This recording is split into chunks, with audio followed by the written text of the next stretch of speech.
Finally, The Rock has come to the Fast and the Furious. But he's not the only change. Fast 5 is the one that everyone promises is when the franchise gets good. So let's see what the Dom and the family are cooking.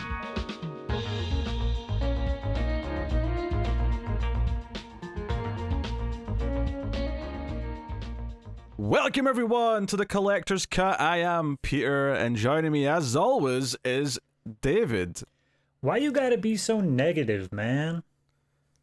That's the quote you had to look up. That's what Yes. you couldn't remember, and I had to wait did. 2 whole extra minutes to start this episode.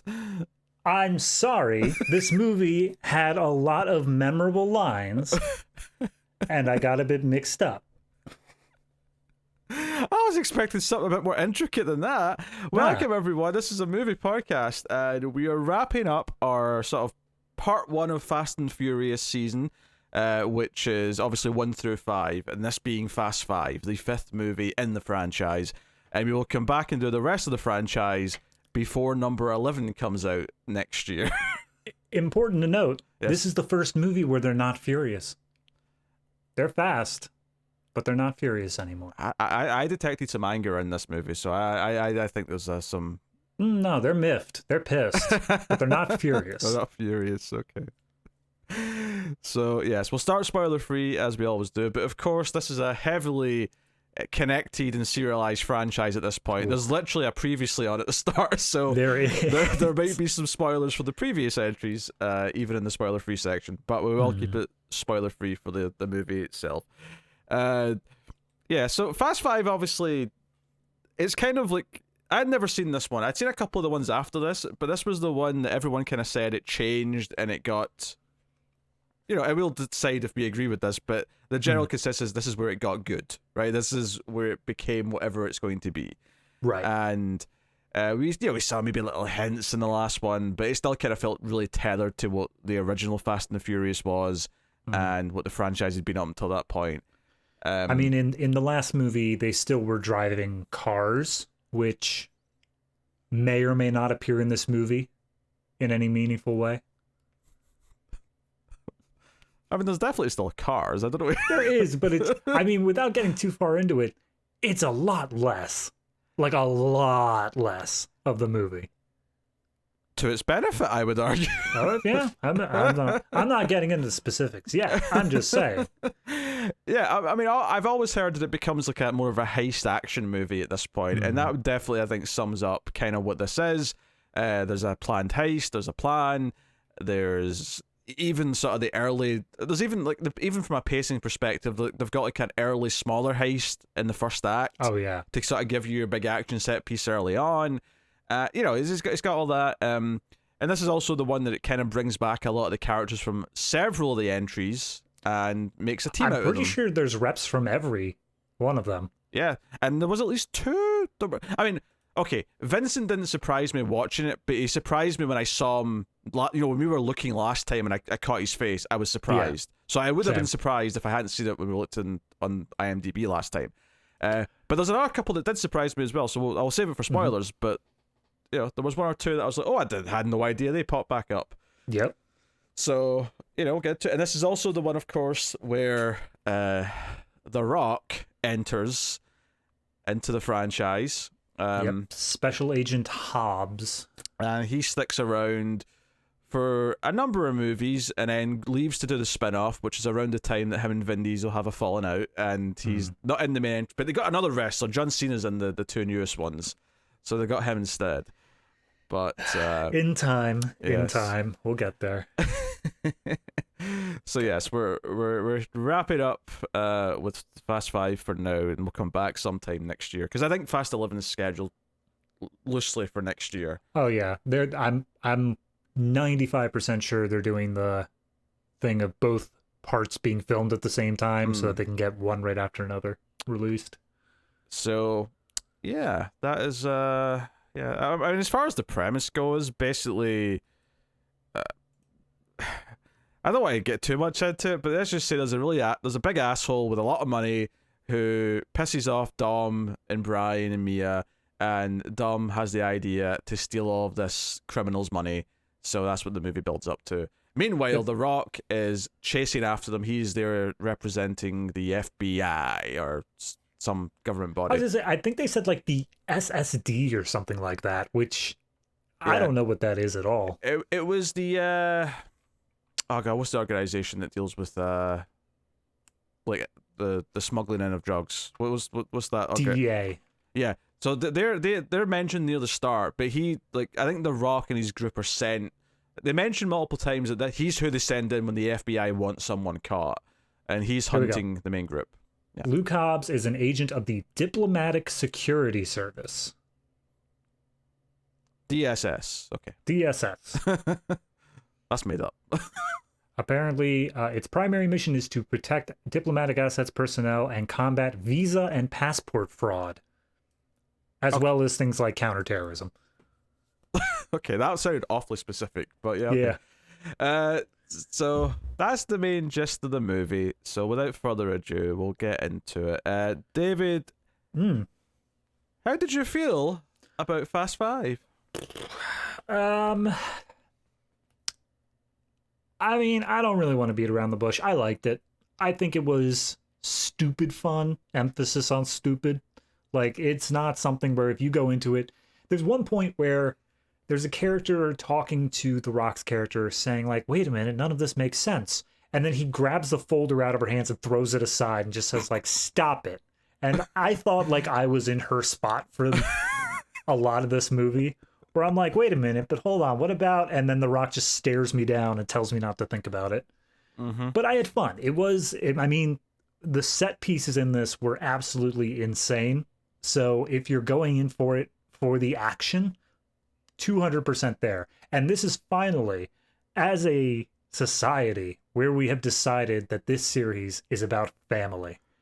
Yeah, we finally hit that point. Yeah, Dom makes speeches about family.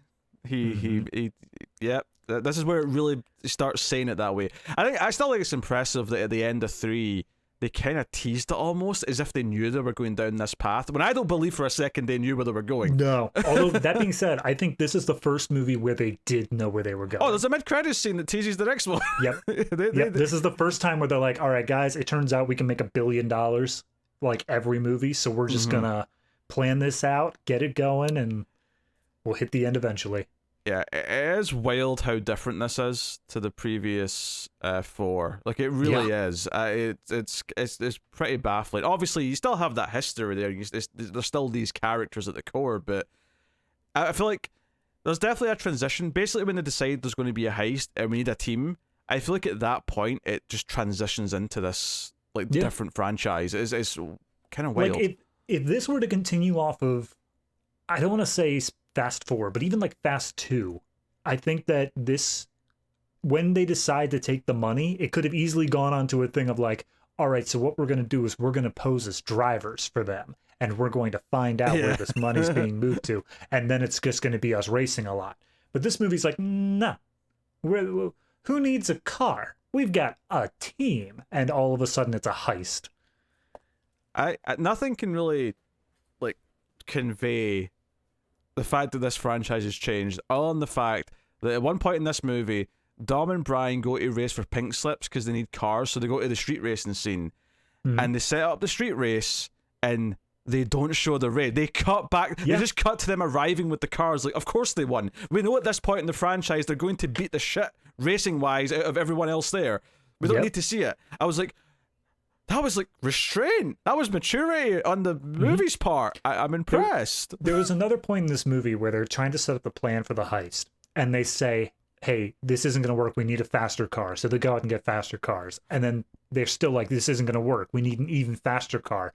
And so they go do that. And then eventually they're like, this still isn't working. Like, there's no point of a faster car that's going to work. We need like an invisible car. And so then they go back to much, much slower cars. And it's like, oh, okay, so we're not fast or furious anymore. We're just yeah. So Joe, what's so funny about this is that, you know, I was going to the movies a lot when this was coming out. So there's like a half dozen shots in this that like clicked in my brain because I saw the trailer a bunch back when it was coming out. Gal Gadot like throwing off her like her gown thing to reveal the bikini. Like that was in all the trailers. Yeah. In slow motion.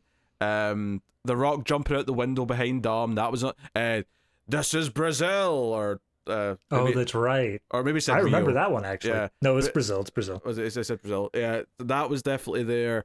And then a couple other ones that were, but it was all these moments with the show. I was like, oh shit! I'm like the trailers like coming back to my mind now that I'm seeing them all again. That would be what 12 years ago now. Yeah.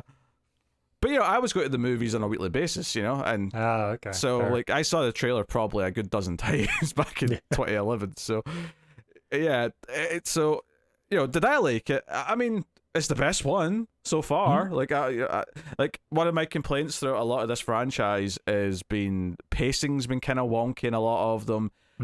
This solves that. It's paced pretty much exactly the way you'd want it to be.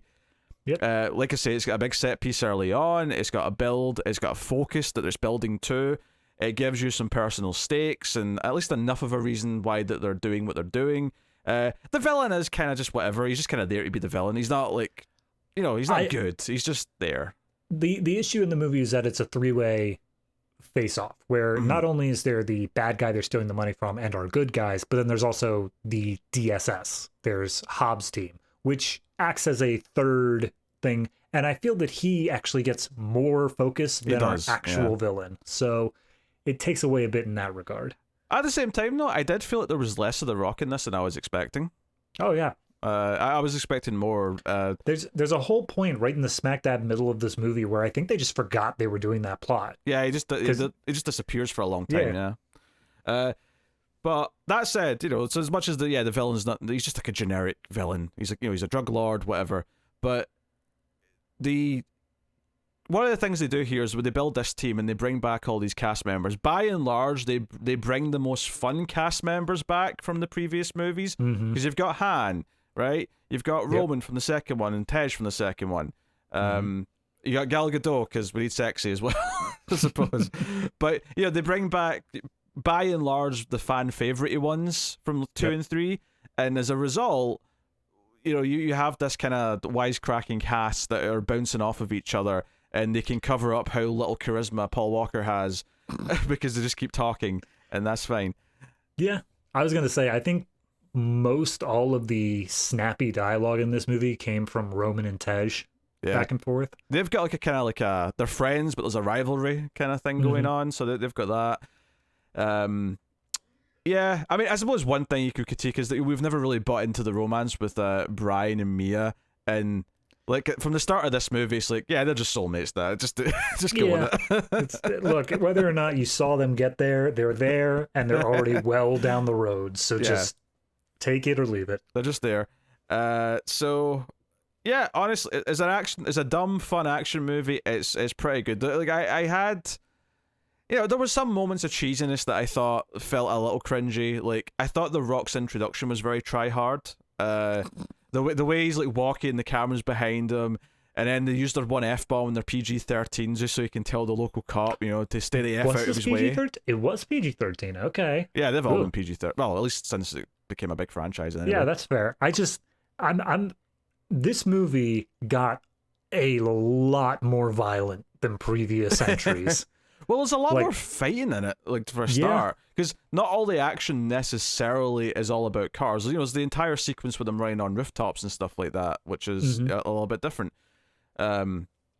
So it's a little bit more varied, and I think it does more interesting things with the cars. So early on there's a heist where they're using cars or they're stealing cars off of a train, so that's like a very different. And that was the scene where I'm sitting watching this scene where they're getting cars off of a train, and I'm like, this is like. This is fundamentally the same kind of thing as stealing the DVD players off the truck in the first movie, but it's so much bigger and like more high stakes and like adrenaline filled. And all I could think was, that first movie it feels even more shit in comparison that I'm watching this. Yeah, every time that they go bigger and bigger and bigger, all I think of is this movie started with DVD players. Like this, how far can we go? By the time we reach Hobbs and Shaw, if we do that spinoff, we are. We definitely are. I'm that's just going to be the whole review. I'm going to start a sentence and end it with, remember when they started with DVD players? It was like such a low rent criminal thing where they were just stealing petty theft. It was petty theft of electronics to sell on the black market. And it wasn't even the fact that it was such small objects either. It was also the fact that their entire plan was, on the road, we're going to hijack this truck. That's it. It was just a hijacking. Like, it wasn't a thing of, all right, we're going to get plasma cutters and we're going to cut open the side of a train and steal these cars. It's no. They just busted in the window and said, give us your truck. Yeah, there was a moment when this was playing out where it just, in my head, you know, they've got like a truck, a flatbed that sort of goes up and down so they can get the cars off, and they're driving up alongside the train, and I could just like, I was thinking of the cars driving up against the truck in the first movie, and I was like, that just seems so lame. I mean, it was lame, but it's even more lame now. I'm like, I mean, the way to think of it, though, is it's been a full decade. It has. It has been 10 years between these movies. Yep, full decade. And obviously there's some new characters. Obviously we mentioned The Rock because he's the big name. There's also Elena, who is a local cop who kind of gets involved working with The Rock. You got the villains. You've got the duo of characters from the last movie who were very small, and they're just kind of a running gag in this, effectively. But they're on the team. What's even weirder, though, is that in the last movie, they recognized that they were such small-time characters that the names of their characters in the last movie were just their actors' names. And only when they came to this movie were they like, oh, wait, no, we should give you guys, like, actual names. Yeah. I wasn't expecting to see them again. That was a surprise when they showed up. It's by far the least, well, I don't know, between those two and Gal Gadot's characters, I think are the least developed characters in this movie. Yeah, that's fair. At least Gal Gadot has a thing with someone else, though. Yeah. Which at least, you know, it pairs her off with someone, so there's like some sort of development by the end. Whereas, yeah, those two are they're just kind of comic relief. They're just there. Yeah. They're basically a weaker version of Tej and Roman, basically. Pretty much. Yeah. They're Tej and Roman if Tej and Roman were like lifelong friends, like people who have known each other since birth. Yeah. Is the way that they come off. Yeah, they're a bit like a married couple, actually. Now you mentioned that's kind of the joke sort of level. Right.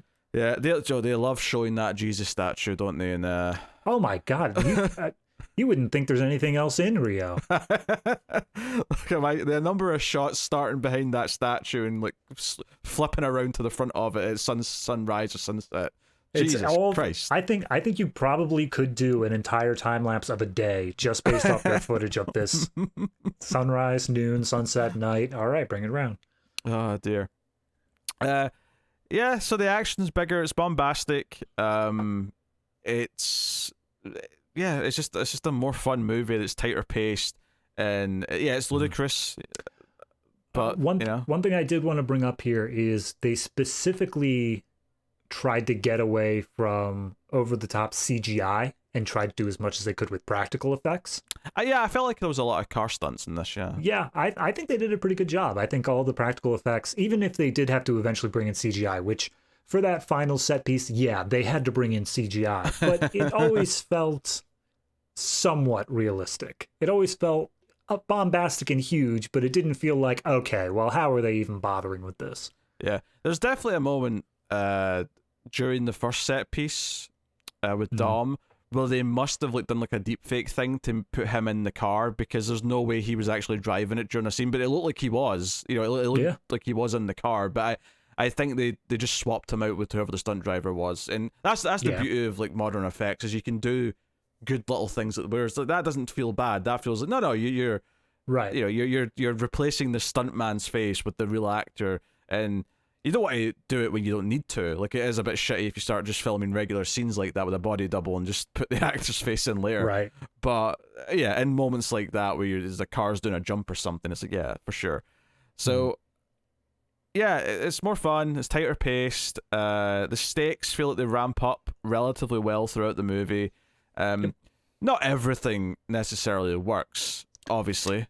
Yeah, I think my biggest thing for the movie is that it is by the time you're done with the first act, it is a heist movie. Yes. It is 100% boiled down into the heist movie. And when I think of a heist movie, I think of there is the setup plan where they're walking through all of the issues and trying to figure out how they can get around it.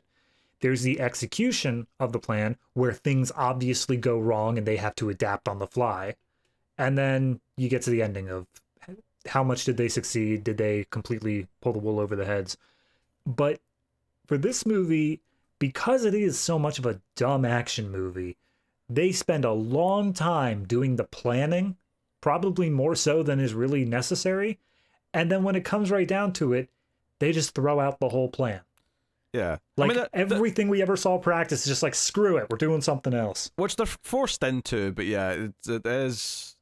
Yeah, they do kind of change things up, which we do expect to happen. I think there was I'm okay with the small changes. I'm okay with them being like, oh, here's step one, and then something goes wrong. But they didn't even get to step one.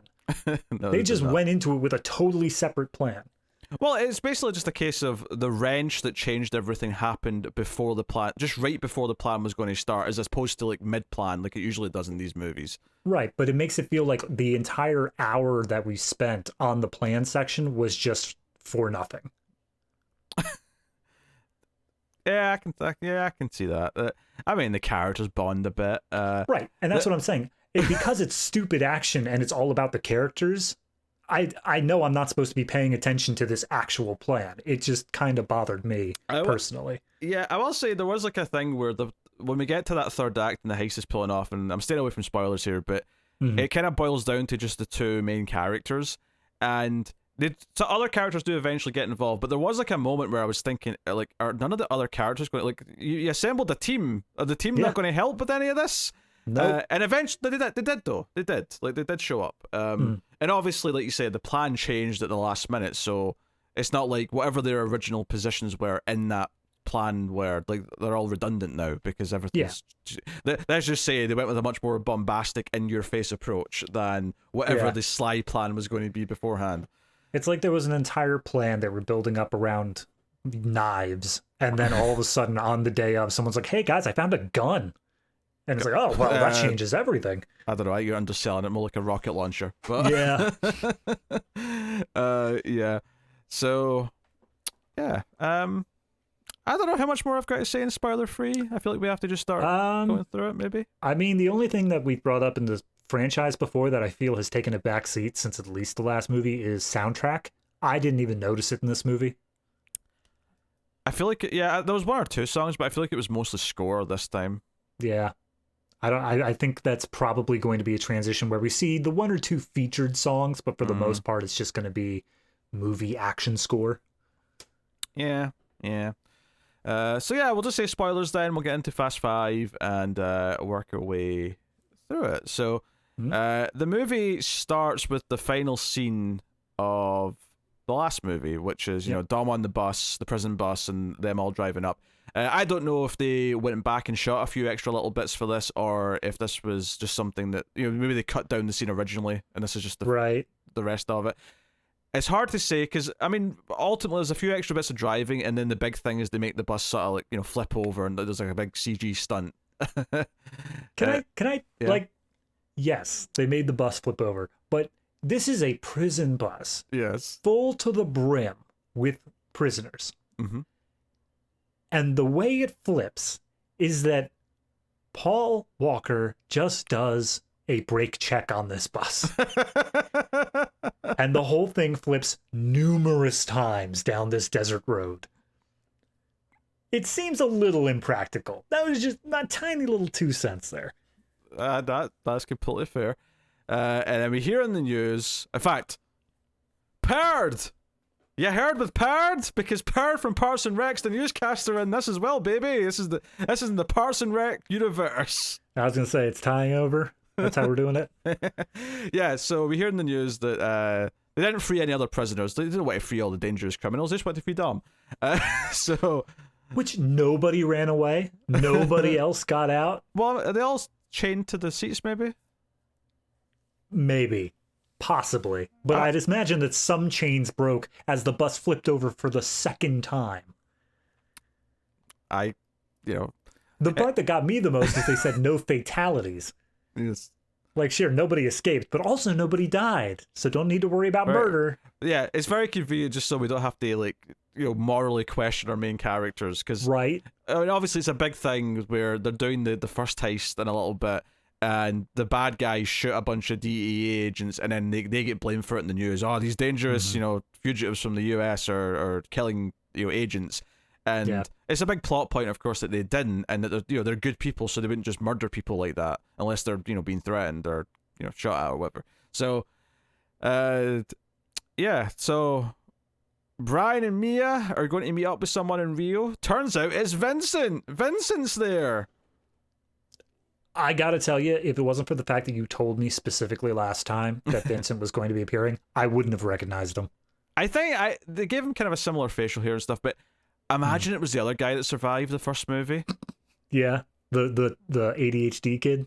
No, he died. The other one. Oh, you're talking about the other one who actually did survive. Yeah. Oh God.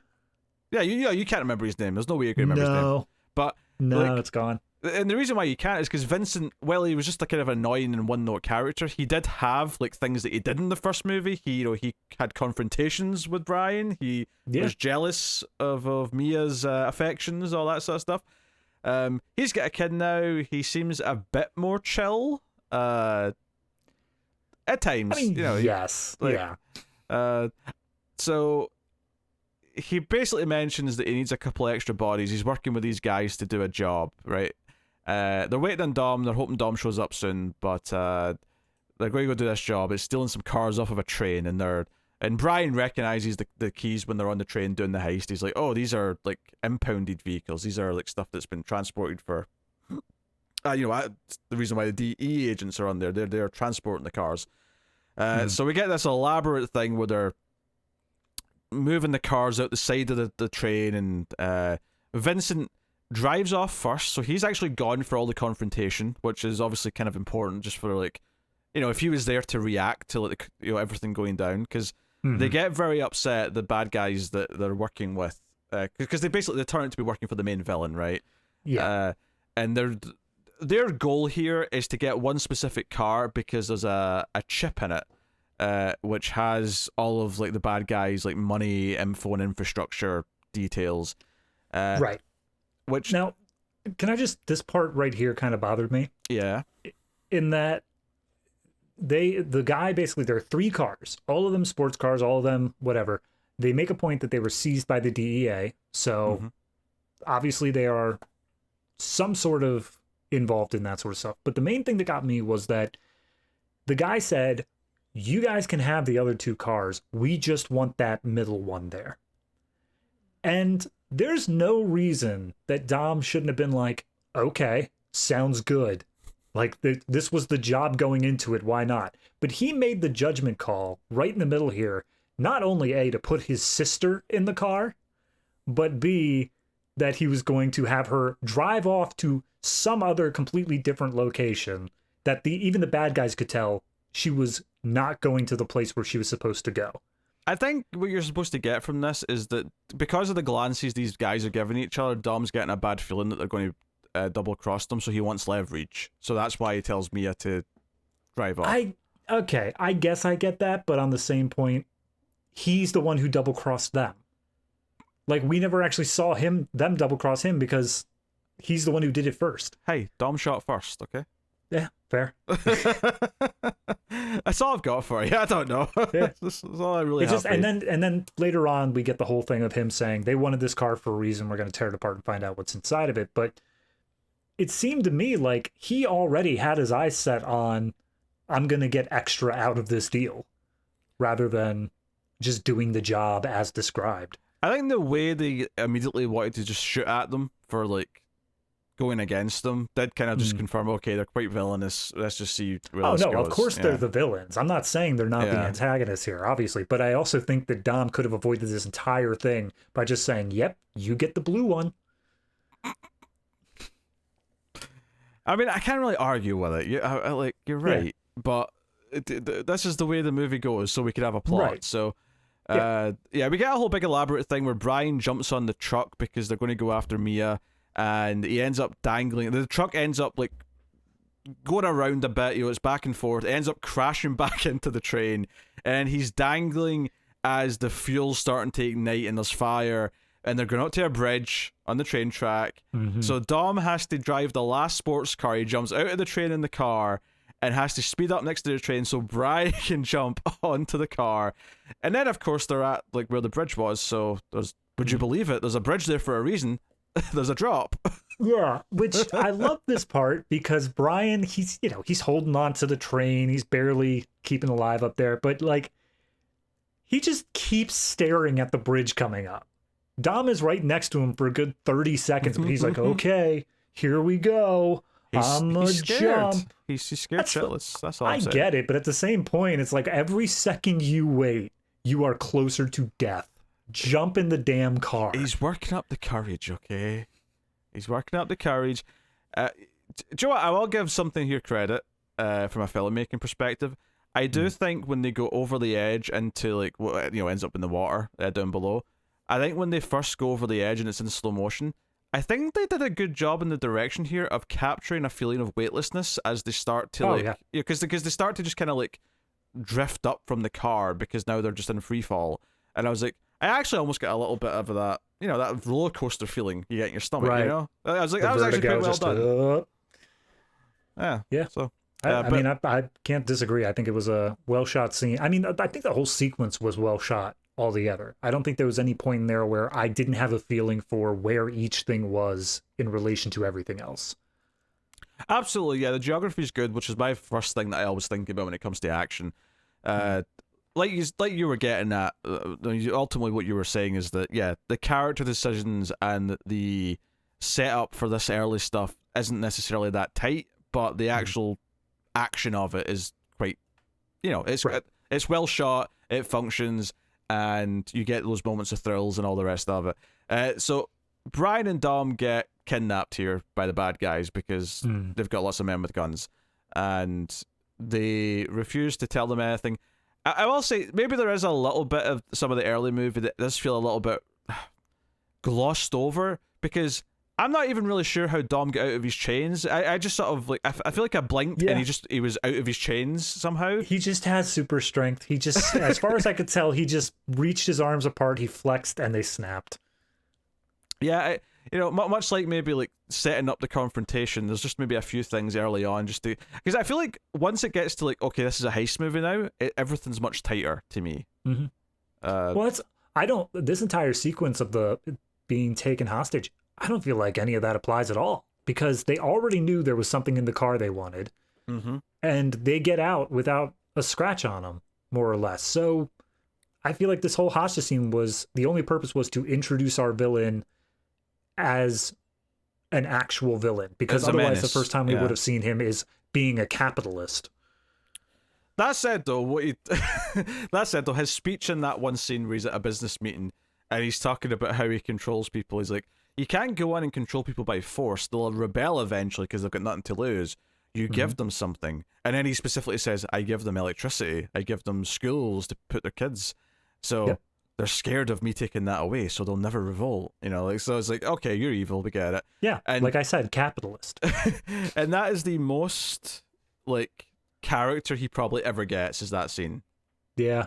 After that, it's just, where's my money? I want my money. Yeah. Guys, money. And he has one violent outburst. That's it. He's got a violent outburst, and he's got this speech about how he controls people. That's his character. And those two are both very early on scenes. So by the time you get to the second half of the movie, he's just kind of the guy that they're after.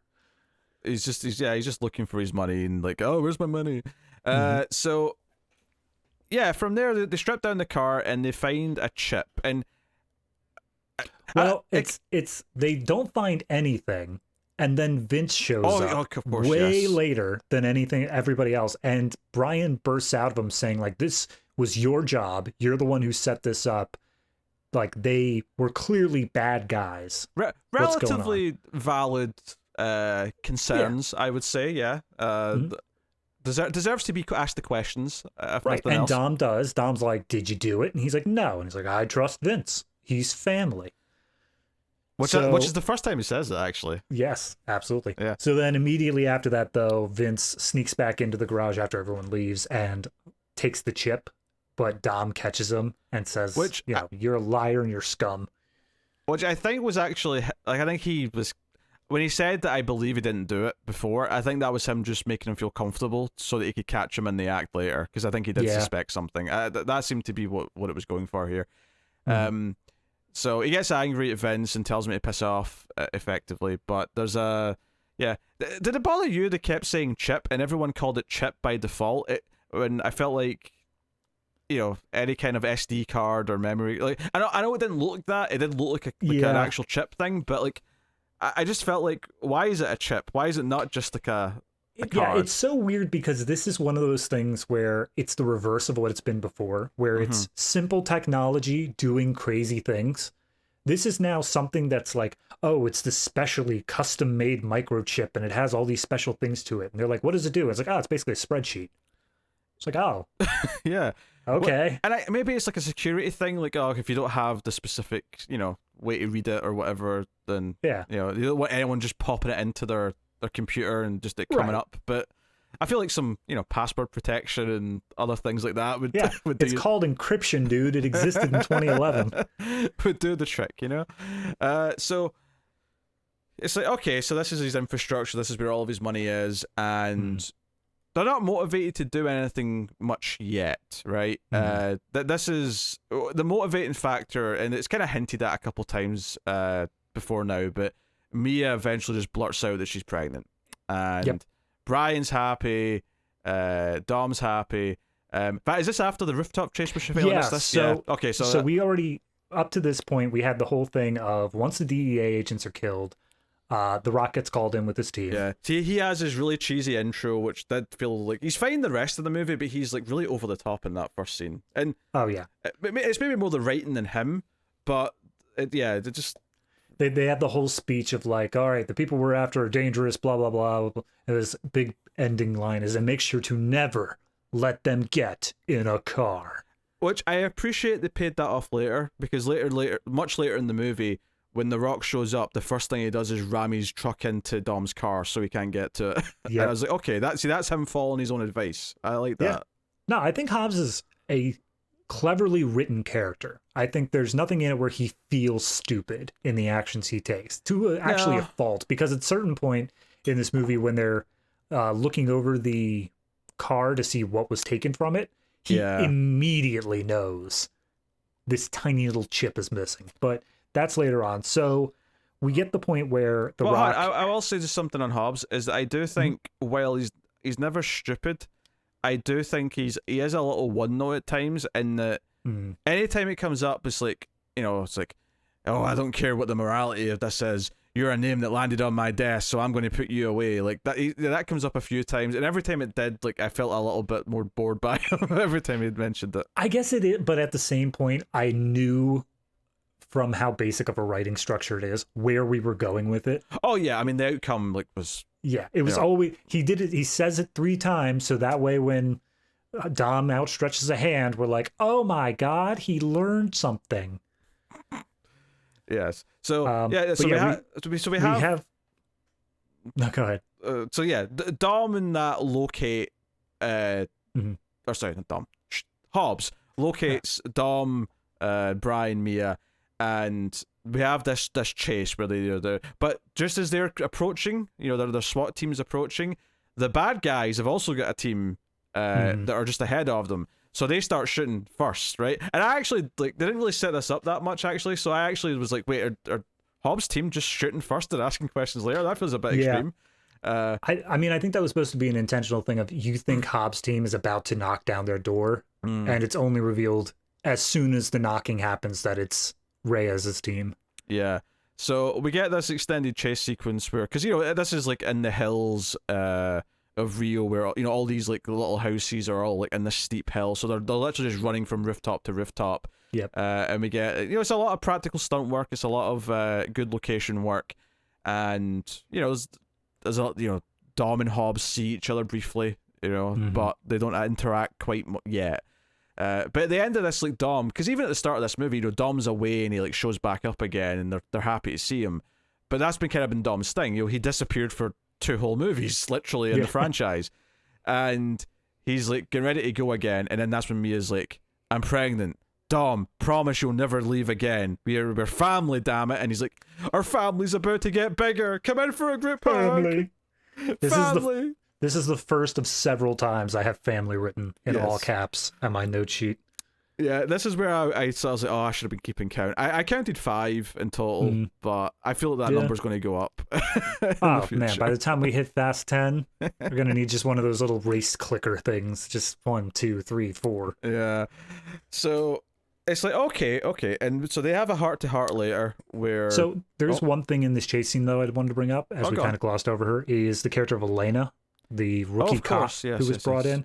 So The Rock brought her in at the very beginning, and we got introduced to her later on as basically the only non-corrupt cop in all of Rio, more or less, because she was doing this to avenge her husband's death or something.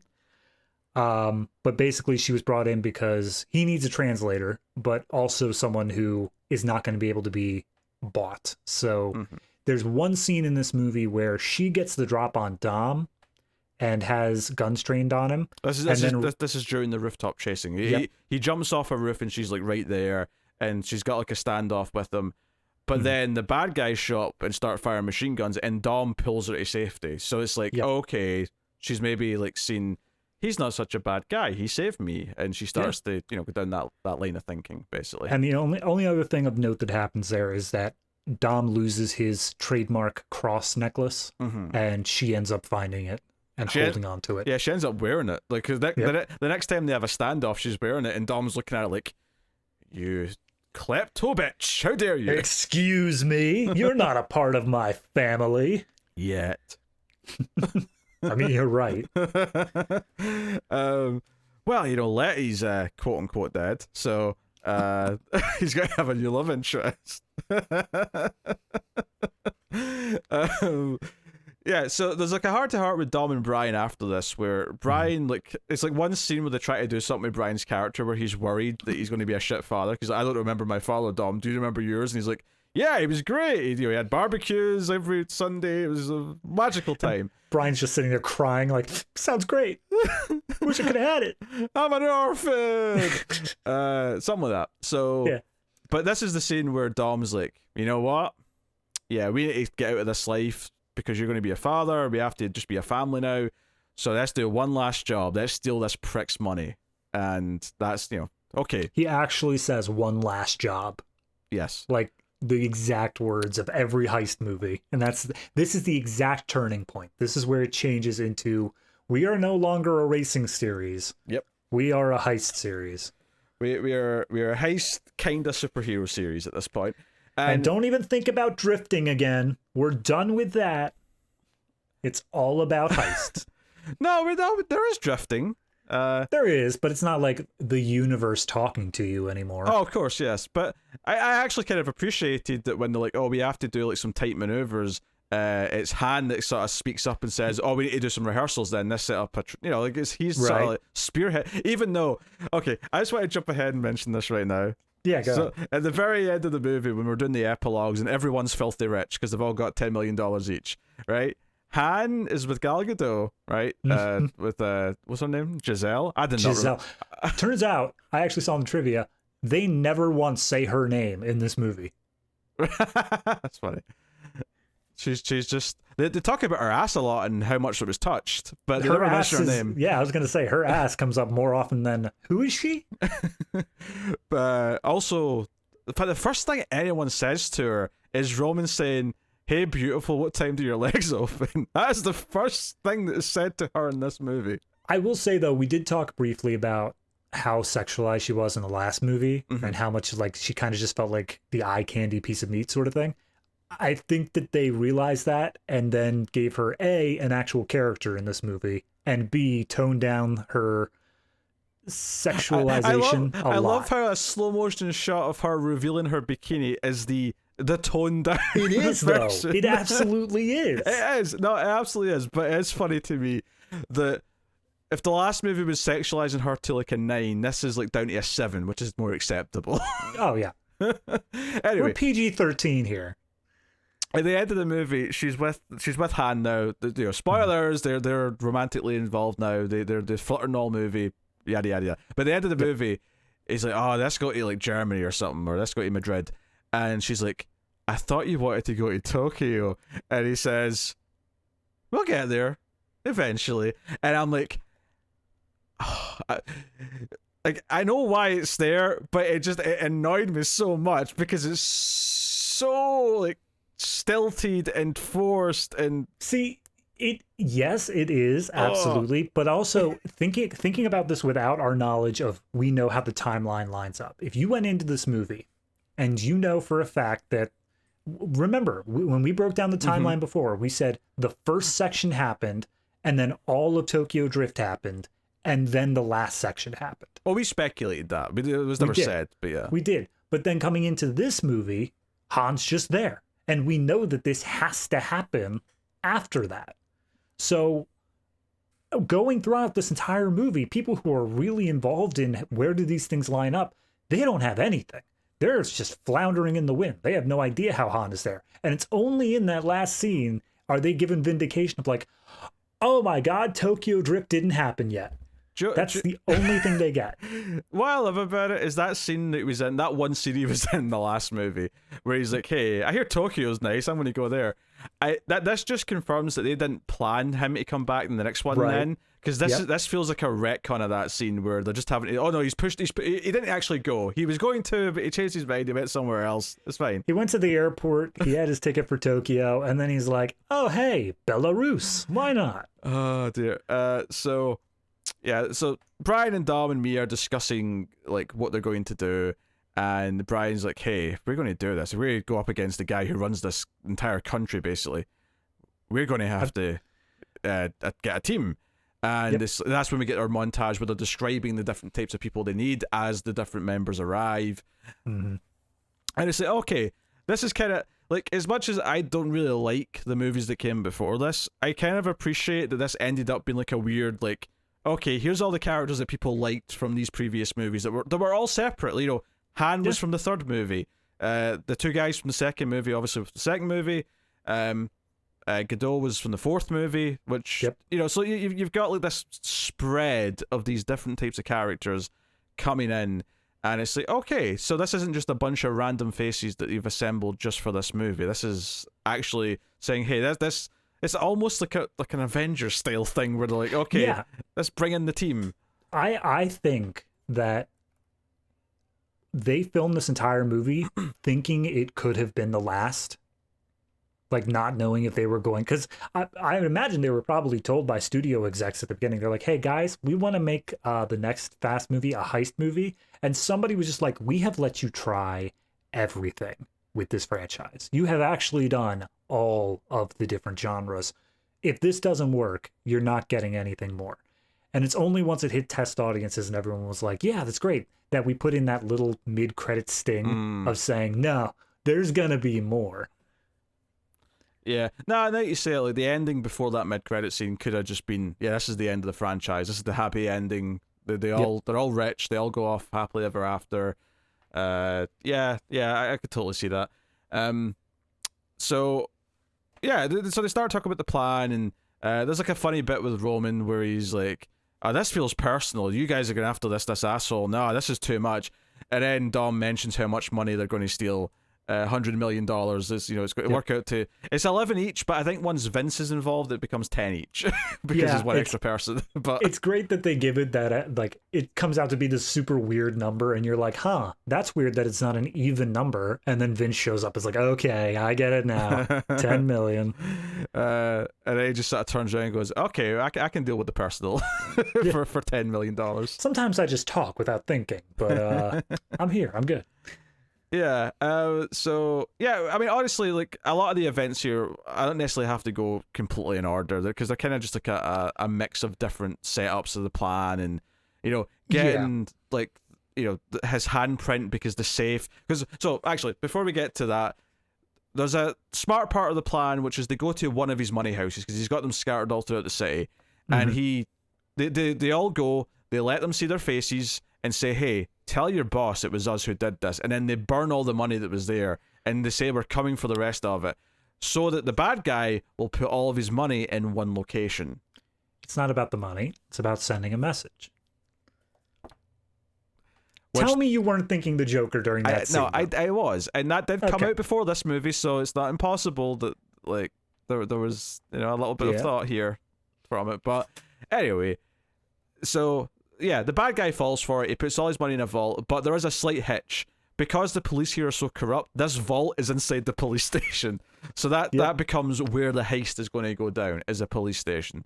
Mm-hmm. So, and pretty much everybody wants to bow out at that point. They're like, no, I'm not. We can't do that. And then Dom's just sheer stubbornness and force of will turns everyone around.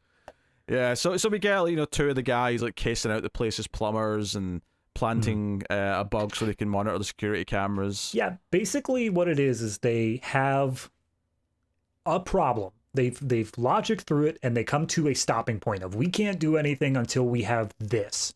And then they send in one member of the team that's able to do that. So the first one is, we need to see the safe. Yeah. So Roman and Tej work together to get an RC car into the evidence room. With a camera. To find out, to find out what the safe is. And apparently, I didn't pick this up in Too Fast, Too Furious. Tej is just a nerd. He's like a computer hacker, super nerd. Yeah, I feel like they might have added that to his character for this one. I mean, if we're going on what they didn't do with Tej properly, his whole dream when he gets his $10 million is he wants to open up a garage that can help people. He had a garage in 2. That was his whole thing, was they go to his garage for all the stuff. Yeah, I don't know what to tell you. Just, yep. I guess it got bankrupt in 10 years time. Yeah, and then obviously we have so yeah, they get that scene. The other pair get the plumber scene, and then Gal Gadot and Han get the we have to go get his handprint scene, and that's she's in the bikini and she gets him to touch her ass. So they've got his handprint on her bikini bottom. But it has them bonding a little bit, and it's sort of teasing the romance angle a little. So. They all get a moment in the planning stages, and they all do something of value in the lead up to things. Right. But like you say, eventually Vin kind of saunters back at it as like, "Hey Dom, like I know you've got this job. Hey Dom, I'm not getting a full paycheck unless my character has resolution. Can I come back in?" Yeah, he kind of earns his worth a little bit because he sort of shows up and saves Mia when she's been followed by the bad guys. So it's like, okay. And he's like, "Nah, you're in your family." It's like, oh, here we go. Family talk again. Let's get that cookout going. Come on, everybody. Barbecue. So there's also one part in here of the entire team gets made because Hobbs is so gosh darn smart. He manages to put it all together. Well, hold on. Well, okay. Actually, hold on. That's afterwards. I was going to say, no, the team's actually a little bit stupid because it's the end of this bit where they bug Hobbs' car, and it's so they can keep an eye on where he's going and if he's close to them and stuff like that. But later on in the movie, Hobbs' team have found it and reversed the signal to find out where they are. Which that doesn't make any goddamn sense. But at that point, it's like, yeah, why not? Let's do it. But no, they like you said, they have this plan where they're going to go out to the street race they went to earlier and just be very publicly seen. So Hobbs and his whole team arrive. And then they basically just threaten him by having everyone at the street race scene pull guns on Hobbs and his crew. So they have to back down. But the whole plan of it actually was to just get a tracker on them. Yeah. I thought it was interesting that the guy who Dom took a car from earlier was there holding a gun in support of Dom. I thought that was an interesting little... He has a lot of city pride, like civic pride. So when Dom said, "This is Brazil," he's like, "Yeah, you're right. I'll help you now." I feel like he maybe just earned his respect. He wasn't petty about losing his car. He was like, no. Yeah, I mean, isn't this every single movie just going to be, here's how Dom earns people's respect just by being the most stubborn man on earth? Yeah. So this is kind of where The Rock and his team kind of leave. It's not until they just show up right before the plan's about to start that you see them again, really. They're kind of just gone, other than, little snippets here or there. Like, we see Elena at one point because Dom goes to get his cross back, so they have like an intimate moment where they kind of bond, and he leaves. You say bond. I think at every point in this scene, somebody's held at gunpoint. They do, but they bond over losing someone because he's lost Letty and she's lost her husband, and they kind of they bond over that. Yep. So then we get the police car theft. Well, hold on. We have to explain why they're doing that. Yes. So they're doing all these tests. They keep running these drills where they're trying to they've set up basically a mirror image of what the parking layout is at the police station, and they're trying to do test runs, driving the cars around to not be seen by the cameras. And it's like, it doesn't matter. This one camera always sees us, no matter how fast we're going, no matter how good we drive. No matter how fast we are, no matter how furious we are. And Dom says, well, we need some invisible cars then. And for a split second, I thought, are we actually getting invisible James Bond cars? Because it wouldn't surprise me in this franchise. Because he just says, I know exactly where to get him. I'm like, do you have a guy with stealth tech, Dom? Yeah. That said, though, to be fair, it's actually quite smart. What he's suggesting is they steal police cars, and they won't, no one will think twice because it's just police cars in the police station. Easy. Exactly.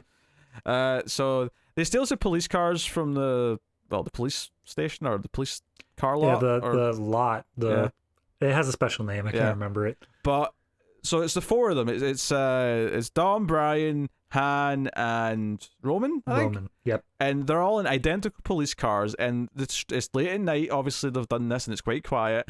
And they're all sitting at the traffic lights, and they're looking over each other. And there's one of them. I think it's Brian's. Maybe starts to bring up racing, and then that's Roman. Is it Roman? And then but Roman's like, I could take you all right now. But I bet 100,000 on it. And he's like, you won't have $100,000. He's like, I will if we pull this job off. I can pay you then. And they're like, well, in that case, let's make it $1 million because we're all going to have $10 million. Yeah. So we get this 4-way.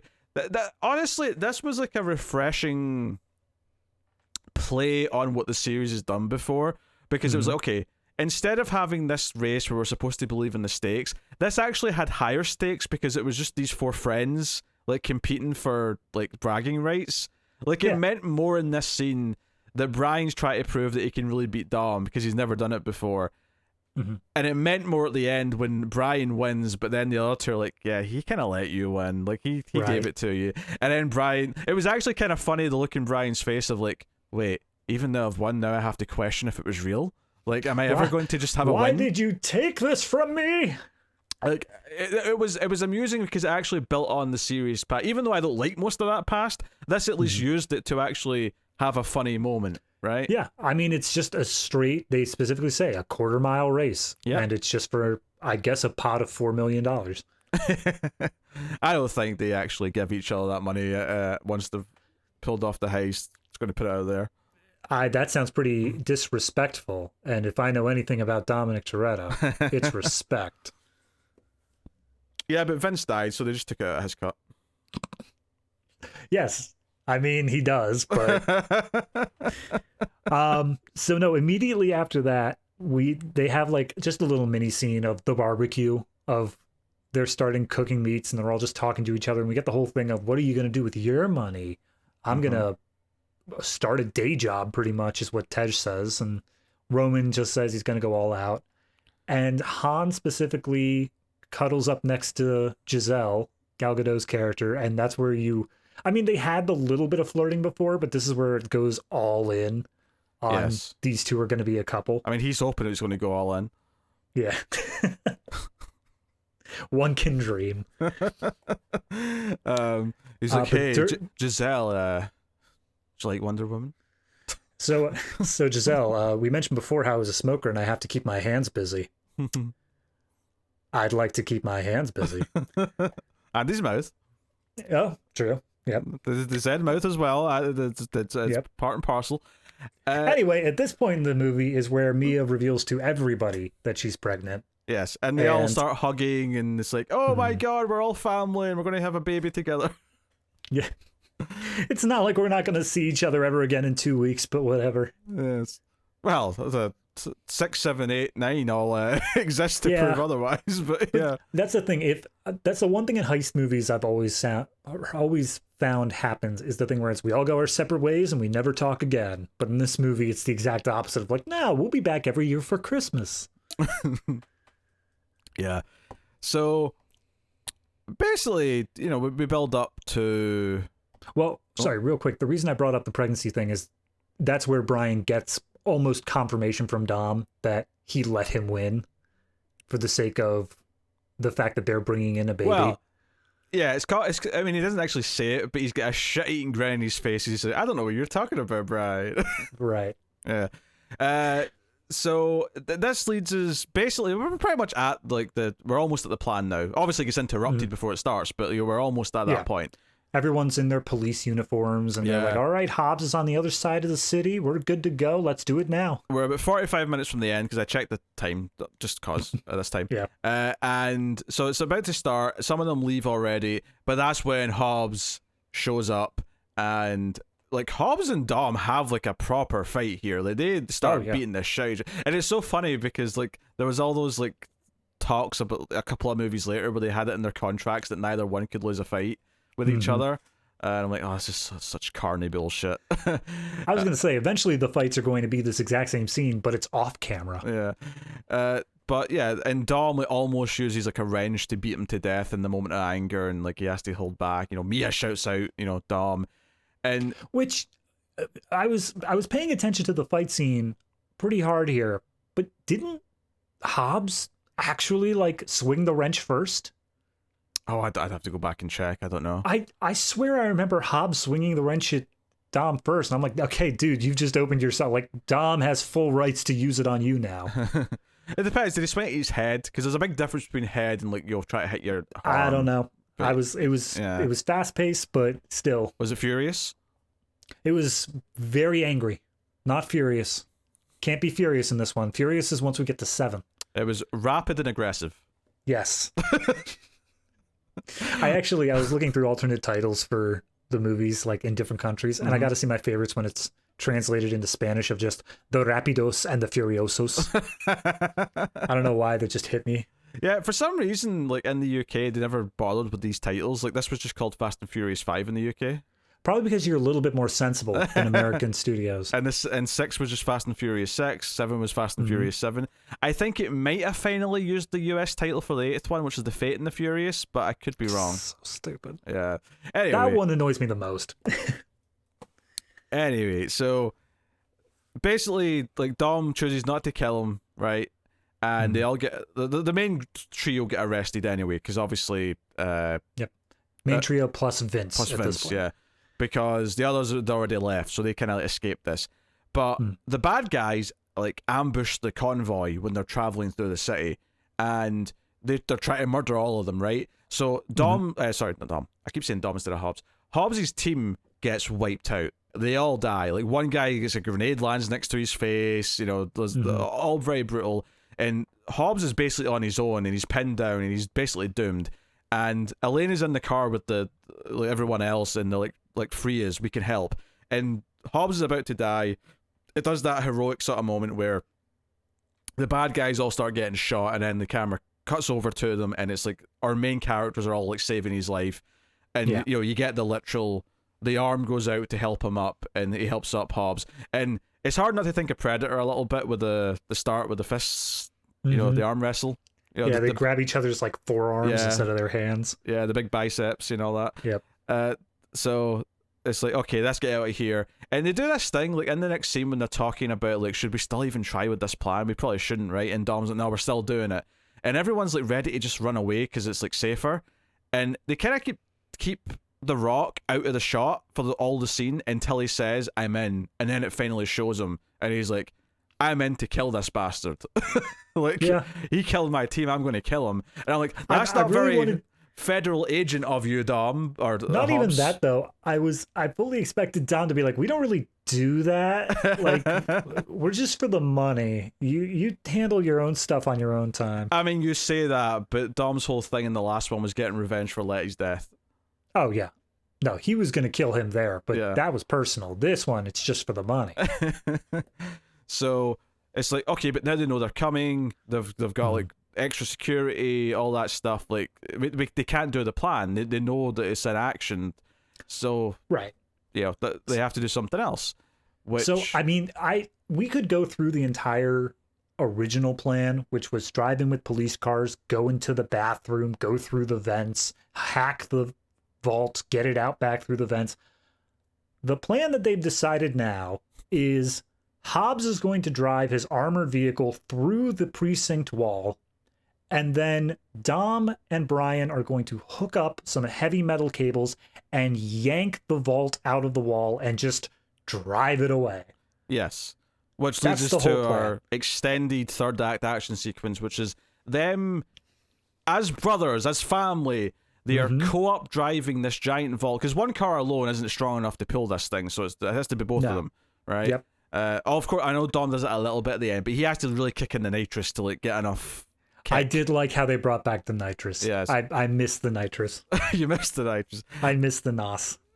So we get this sequence where they're driving through the streets, and the vault is swinging around behind them. At one point, they accidentally have it go into like the middle lobby of a bank, and it's like smashing all this glass. My favorite stuff of this, though, is when they start strategically using the vault as a weapon. Yeah, that's where it gets into gold territory. So there's two things in this sequence that got me. One is I was hoping, I was praying that once the sequence was done, we were going to get another newscaster saying, remarkably, no fatalities. Because there are so many people that have to be dead, right? Like, there has to be dead people in this sequence. Logic dictates that, yes, there should be a bunch of dead people. As soon as it goes into the lobby of the bank, I'm like, you've killed 6 civilians in the past 5 seconds. Yeah. To be fair, that was accidental. They were forced to make a tight turn that they weren't expecting, and that's whatever. But like later on, like they do a thing where they both drive in opposite directions, and it stops the vault dead, so the police cars chasing them all smash into it. Like that's one of the things they do. They definitely swing it around at one point, and then Dom, when he gets on his own, and it says, Brian, go, you're going to be a dad, you leave, and they're on the bridge. Right. And he single-handedly, with the Nosson-fueled car, he just darts around all the cars, swinging it into every single police car he passes with precision, with key precision. And then, to cap it all off, he doesn't actually quite kill the bad guy, because the bad guy doesn't get out of his car, but I thought he killed him, where he effectively like uses the momentum of the vault, like propelling the car, to throw the car into the bad guy's car. Yeah. He's playing a game of pool with a car in a vault. No, you're right. And here's the thing that got me, though, is that, as we said in the very beginning, we made sure that, they didn't kill the DEA agents. Their morals are clear because they didn't do that. There was one throwaway line in this scene for me where I think it's Mia is keeping an eye on like traffic cams and telling them where to turn in order to get away. And she says, okay, guys, every corrupt cop in the city is on your tail. And I thought that was that little bit where they're trying to say, no, it's okay. They're not killing good cops. They're just killing the corrupt ones. But then they're driving a vault through downtown, destroying God knows how much property. I think even the good cops would be on the tail at that point. And, at that point, I mean, they did kind of set up that everyone on the force is on the take for this bad guy. Elaine is like the only one. Like that was the whole point earlier. So, like, it's movie logic. It's dumb action movie logic. So I can kind of go with it to a point. But I mean, you're right. But I mean, they don't explicitly show them going out of their way to murder people. No. They go out of their way to stop them, possibly by means of your 60 miles per hour car goes to zero in fact, in a quarter second. It's not even the vault, it's the cable that's attached to the vault that actually slices the top of a car off. Yeah, no, that dude's dead. There's no way. He's dead. He could have ducked. He could have, but he didn't. So at that point, it's kind of confusing at that point what the plan actually is, because they sell it off as you just are trying to get away from all the police. Yeah, because is what the plan is. Because when they separate and Dom tells Brian to go, the vault's still with Dom, and you're like, wait a minute, it's not a concern where the money's going. Obviously, there's then the reveal that there was like most heist movies, there was a little bit of the plan that they really didn't tell us, so that they could have a little reveal, which is that they switched the vault. And to be fair, this was smart enough that they set up that, because they set up early on that Tej needed the exact same model of vault to practice on to see if he could open it, right? And so that's established they have one that's identical. So they switched the vaults. So I was like, okay, you know what? They set this up. The seeds were there for it. It makes sense. Yeah.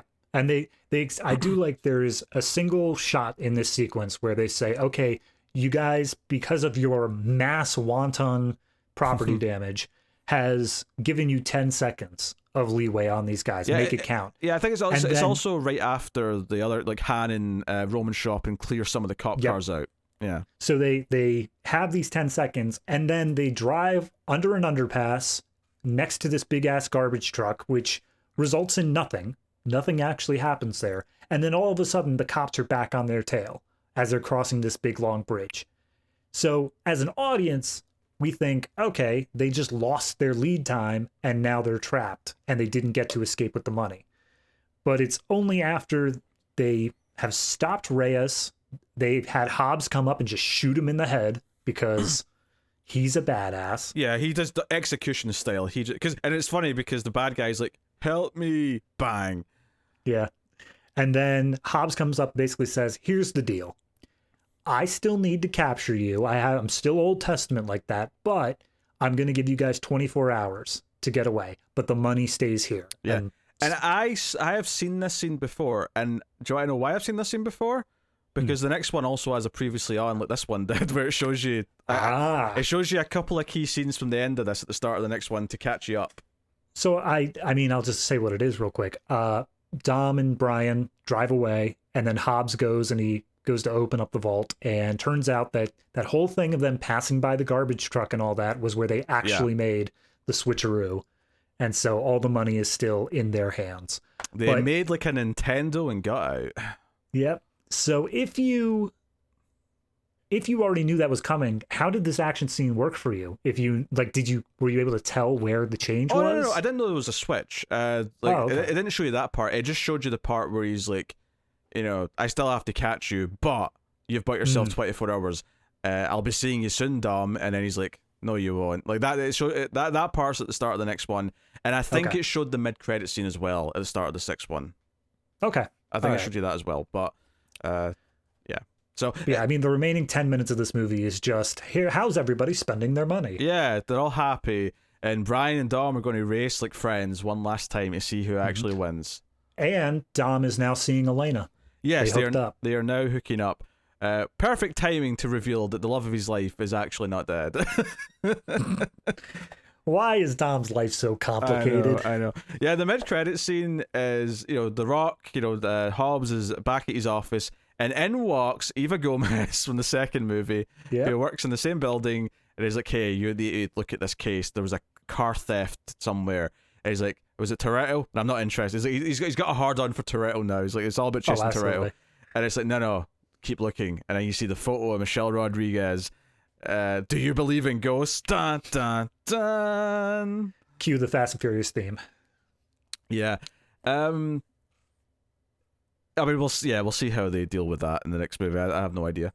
But no, everything. I mean, we kind of glossed over the endings, but everyone got their happy ending. Oh yeah, everyone got their 10 million, and because Vince died, apparently Vince's kid was named Nico, which is kind of named for Dominic. So when he dies, Dominic swears that his share of the money is going to go to his wife so that they can raise their kid. That's true, yeah. So there's a quick scene of her coming home to a big bag of money. Yeah. And she's like, oh, your Uncle Dom's great. I have no way of laundering this. What am I supposed to do with it? Just take out a little wad every now and then and spend it and call it a day. I don't know. It's all a bunch of super happy epilogue stuff, and then like, oh, the two main characters are going to race. So it does, it kind of feels like outside of the mid-credit scene, which maybe they did later, who knows, or maybe that was always planned. I have no idea, but it is interesting. I couldn't remember when Michelle Rodriguez was going to come back. Obviously, it's the next one now because they've set it up here. But that's interesting. It's a fun action movie. I think the key thing I take away from it is dumb. It's a dumb, fun action movie, but it's well paced and structured. Especially once it gets into once you get past the first act and it's into this is a heist movie now. It moves at a good pace. The action scenes may not make all logical sense, but they make sense in a filmmaking way. They make sense in a scene to scene, the way it's portrayed. The movie logic does make some amount of sense. That it never feels like it's, and when it is a little bit stupid, when Dom's like throwing this vault by spinning the car at another car, you're like, yeah, this is stupid, but it's kind of fun stupid, where it's like, okay, they're embracing absurdity, as opposed to being like, oh, isn't it great how cool this engine is in this car and the torque and the blah blah blah. Like, yeah, I mean, like you said halfway through, there's a part where they get into a race. We know that a race occurred, but we never see it. And another thing is, there's a sequence where they're tearing this car apart in order to figure out what is they're supposed to be finding. They don't do that either. They don't sit with the car and say, oh man, this thing's got a V8 double injected mother killer engine. It's like, no, it's just, they took apart the car, and it's actually this tiny little bit of computer that we care about. This movie is completely removed from what the original movies, I guess, were/wanted to be. It's now a totally different genre, and I think it's all the better for it because it's a more widely appealing genre rather than the niche sort of, oh, you have to really be into cars to like Fast and Furious. Yeah, it is for the better. It absolutely is. It's, in the one race we did get, it was the four friends who we know, so it was more about the characters and why they're having this race with each other than it is about look at the, and even the fact that they were all in identical cars that didn't have NOS. It was just purely, no, this is like the most even it could possibly be. This is just them racing. And then it builds up to a joke between Dom and Brian, and it's like, okay, that was actually a little endearing, that like he might have let him win, and like, well, And I mean, that was the other thing, is that it's always been the thing about a 10-second car. Yes. Well, that sequence as a whole probably went only like 30 seconds. And considering they were in just normal police cruisers, that's probably the right speed. As opposed to the first movie where that quarter mile lasts like 5 minutes, and it's like... Exactly 5 minutes, and you get all the weird smearing effect outside the car and the innards of the engine turning over. It's just 4 cars going down a road. That's it. Yeah. So, improvements are all made for the better. There's still things to critique. Like, I don't really care about Brian and Mia's romance. Luckily, it's not focused on too heavily. I am curious, though. I mean, they're still internationally wanted fugitives. I wonder, going back to our John Wick franchise, someone had to watch the dog. I'm wondering who they're going to get to watch their kid. I can't remember, to be honest. Yeah. It's just going to be Hobbs. Hobbs is just going to be a glorified babysitter. Yeah.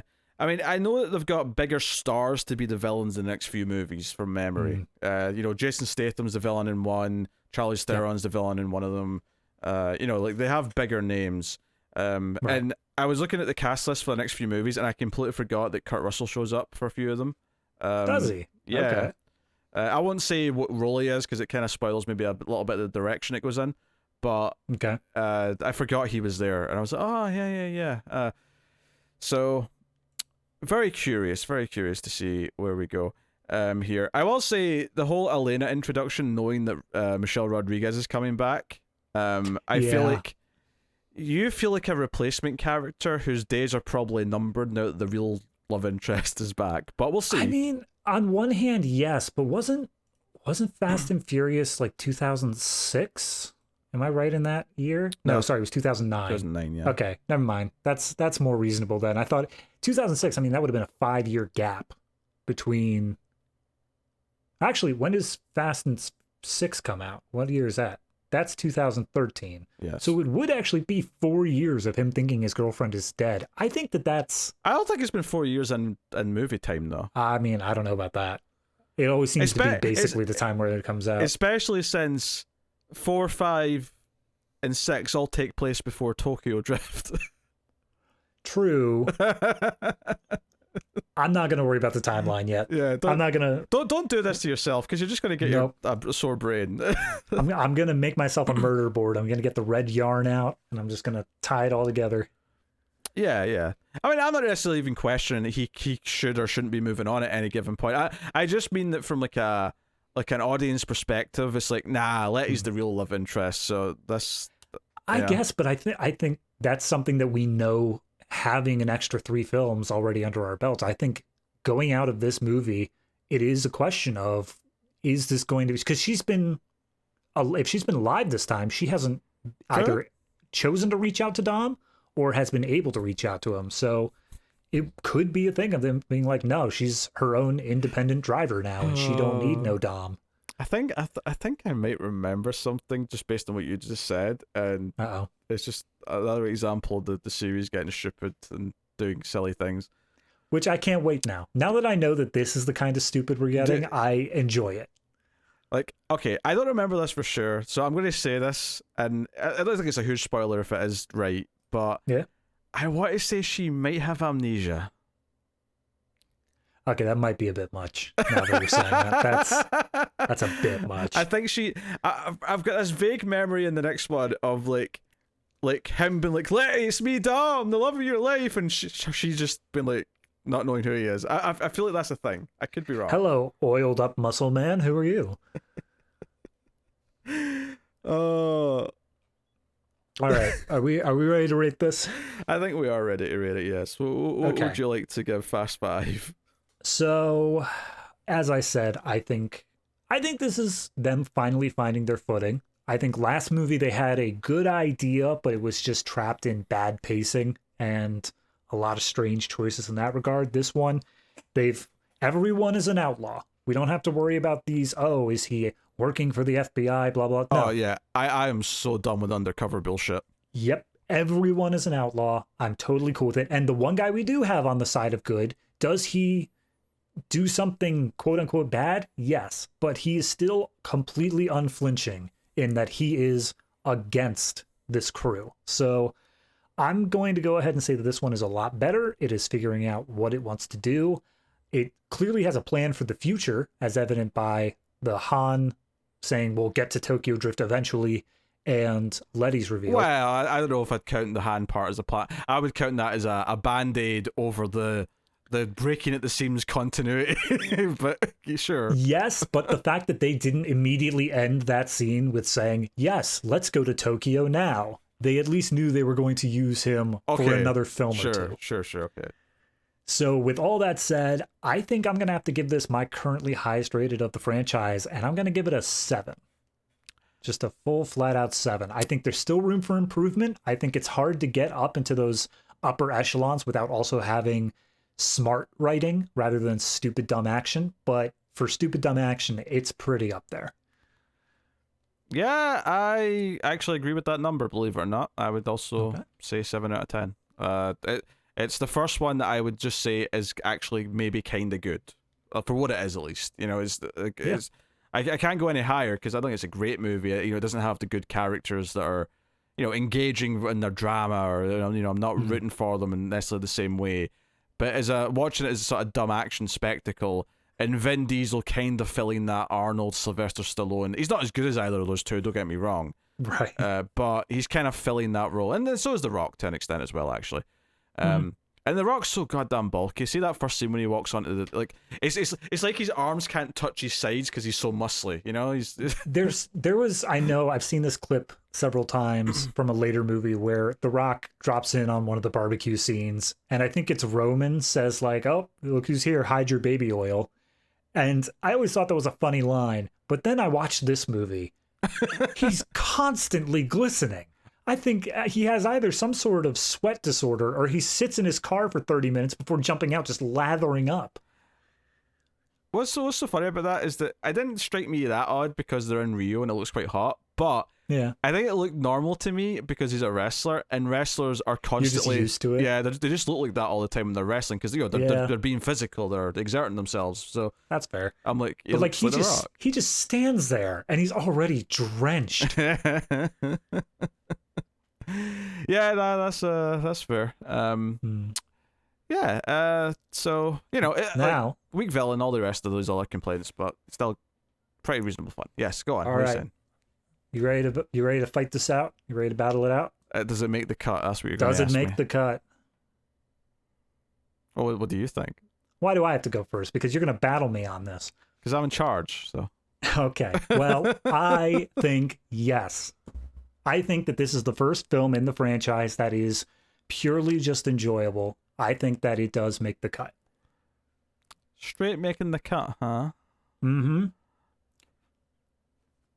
Flat 7, just making the cut like that. Flat 7 making the cut. Out of the Fast and Furious franchise, I think this is the one that if you were to say like, oh, am I willing to add this to my little shelf of movies? I'd say yes. I couldn't imagine on any of the prior movies, save for maybe the last one, but this one I think is the first one that's like, nope, this is it. This is in there.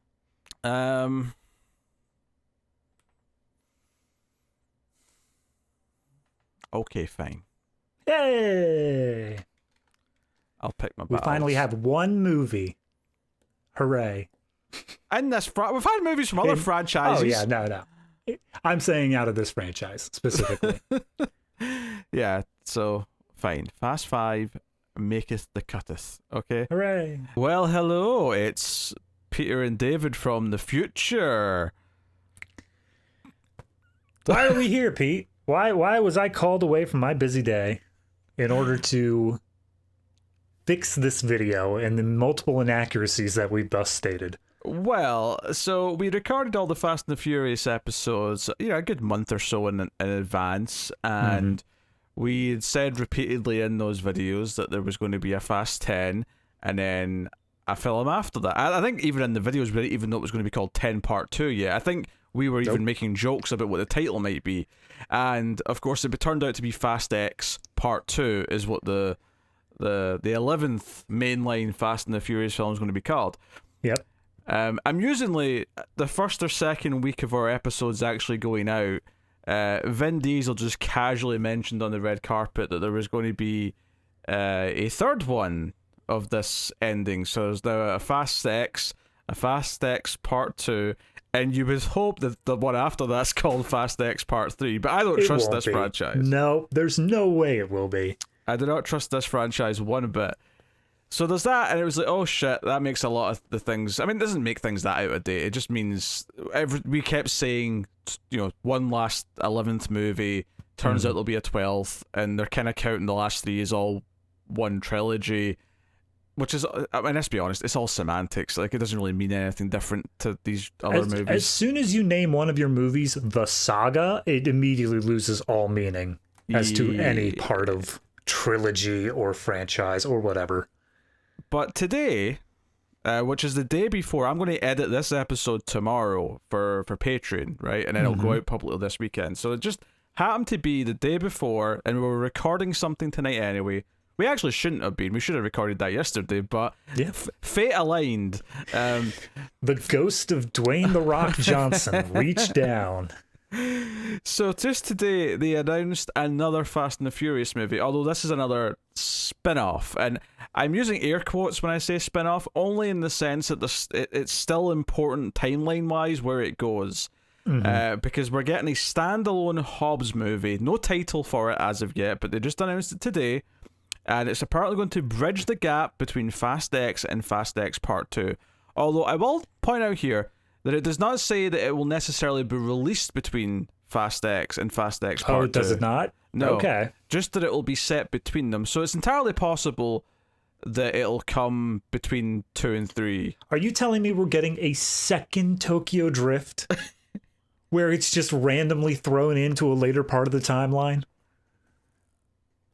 Well, no, by the time it comes out, it'll be earlier in the timeline. This is the opposite of Tokyo Drift. God. This is the worst. I hate this. Now, maybe they're already, like, far ahead. That said, with the writer's strike going on right now, like, True. Do they already have a script? I don't know. But they've announced this. Fast X Part 2 is expected in 2025. Again, this all feels dependent on how long this writer strike goes on. But, so... I mean, do you really need to credit writers when you just repeat the word family 350 times? Is it necessary at that point? Well, apparently, if there's shooting stuff right now, actors aren't allowed to ad-lib, at least if they're on the Writers Guild, because that technically counts as writing. So I know, apparently right now, they're shooting Deadpool 3, and Ryan Reynolds is not allowed to ad-lib anything. I look forward to X-Men Origins Part 2. It's going to be great. So that's kind of funny. The only final point I'd like to make here, other than just giving you this update to like, hey, there's actually going to be another extra movie, 2 extra movies. Since we recorded the Fast 5 review, there's been 2 extra movies announced. In the span of 1 month, we've become so woefully outdated. But the key thing that I want to get across is that we have now done 5 Fast and the Furious movies, and with this announcement, there is still 9 to go. Yeah, so I think that it's pretty safe to assume we're not going to be covering all of them when the next movie comes out. Most likely not. Chances are, given that there's going to be 9 total, including all parts of Fast X and this new Hobbs movie, I imagine we'll probably do about 4, maybe 5, when the next one's coming out, and then we'll do the rest for the one coming out after that. And then Part 10, Part 3 will possibly just be on its own, unless they announce 4 more movies to go along with that one. It would not surprise me if there's another spin-off. I mean, Hobbs is getting a spin-off. Why won't Shaw may get a spin-off? Yeah. Let's give Jason Momoa a spin-off. I don't even know his character yet. Let's just give him a spin-off. John Cena was in a couple of them that I've not seen. John Cena gets a spin-off. Speaking of a spin-off? Yeah. You know what? Let's go back to first movie and do a prequel series on that ADHD guy that died. Let's give him a whole spin-off. I'm into it. And then, of course, we'll have young Toretto. We'll have like a young Dom. I wasn't going to bring this up, but there is actually a Netflix kids animated series. Like, it exists. It happened. I vaguely remember that being announced at some point, yeah. So, yeah, that's the news. Just wanted to update this so that everything... I mean, we already said all the out-of-date stuff, but just so that everyone knows, like, yes, we are aware that things have changed since we recorded this, and that there's even more Fast and the Furious movies coming. So if you've commented down below saying, hey, guys, you got this wrong, screw you. We know. Yes. Wait to the end before you comment. Yep. Thank you kindly. So... there you go. Back to your regularly scheduled Fast 5 outro. Yeah, but there you go. So that wraps up this current Fast and the Furious season. We decided to do half the franchise just to sort of tie in roughly with the number 10 coming out. But we will do 6 onwards, including Hobbs and Shaw, all the way up to when 11 is released, when 11's coming out. We'll time it so that we end with 11 and wrap up there. So that'll be the plan. Presumably next year, which I think is when they've got that planned. So, very good. Next up on this show, though, we are moving into Indiana Jones season. Oh, boy. Which will... I hope that's tying into something. Well, it just so happens the 5th Indiana Jones movie will be culminating this next season, as long as they don't delay it last second.